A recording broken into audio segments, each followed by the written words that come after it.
Okay, we're here with Clay Shannon from Shannon Ridge Vineyards and Winery here in Lake County, and we're actually talking a little bit about the general theme of sustainability and Clay's experience with that, and a little bit about what he grapples with. He employs kind of an interesting technique here that we'll see in a second. So take it away, Clay. One of the things that we're really trying to concentrate on is really trying to figure out what sustainability is all about. I think it's a term that's being widely used, and frankly, we need to put some teeth in it. But one of the things that we're trying to do is create a polyculture. Most vineyardists have vineyards and that's it, but we, as you can see in the background, we are sheeping these vineyards. I'm very serious about it, and I'll tell you about the benefits, but we're serious enough to have about 700 head of sheep specifically to run through our vineyards from post-harvest until bud break. And it's about bud break now, and so these sheep are leaving and going to our non-crop areas on another ranch next week. Keeping the weeds and grass down so we don't have to weed eat and mow, burn fossil fuels, and if we leave the grass high, we have potential of more fires and forest fires, again, smoke in the air and the clean air in Lake County. But some of the natural, what takes place with these sheep out here, the natural factory is they eat the grass and they provide fertilizer versus their input is grass and their output is poop and whatever, and you can say it. Okay, poop and pee, okay. And it's a natural.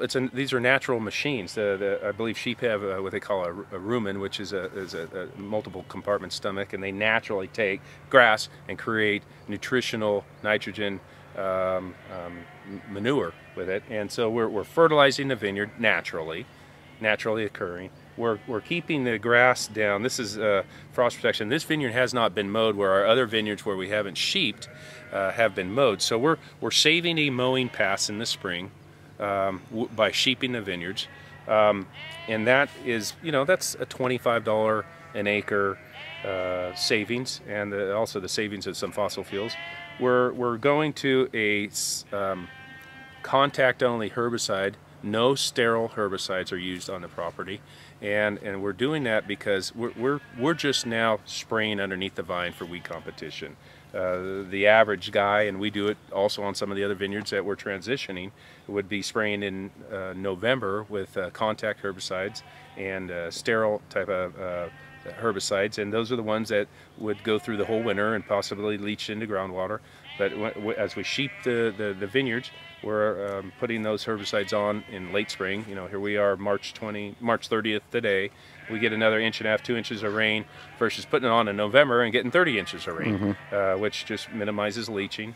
The other byproduct of sheep is meat, lamb, and wool. And so we are shearing on April 10th, and we are starting to market our wool, and we're also starting to do grass-fed lamb. And again, the sheep they'll feed for 4 to 5 months in the vineyards, and then in the non-crop areas the balance of the time. We try not to supplemental feed them. If we do, we're doing that with alfalfa from farmers that we know, and we know how they treat their fields, and really starting to focus more on organic grown alfalfa if we need to supplement, trying to maintain grass-fed. Now, Clay, one thing that we talked about a little bit earlier, kind of in a general sense then, is you mentioned sustainability being something that's kind of a often used term, maybe not so well understood. And earlier you're saying like what it means to you on a basis, running a vineyard is a tricky thing, it's a resource-intensive thing. So earlier you touched on how by using the sheep, it saves you $25 an acre. Can you maybe talk a little bit about what it means to inputs and how you're just trying to look sort of as you go, where you can lessen your footprint? Yeah, I think lessen inputs. I mean, for every action, there's a reaction, and as we make changes, we learn. But sustainability to us, other than frankly, in this crazy world we're in, is staying in business, and keeping our employees and their families fed, and keeping our own families fed, and keeping our bills paid, which keeps other families fed. That's a big part of sustainability to me. But we're basically trying to take and look at the inputs we apply to the vineyard, the costs it takes to farm a vineyard, and really relook at those and dissect those and see where we can save by just changing the timing by reducing mowing, maybe one mowing, and how its effect on the world is.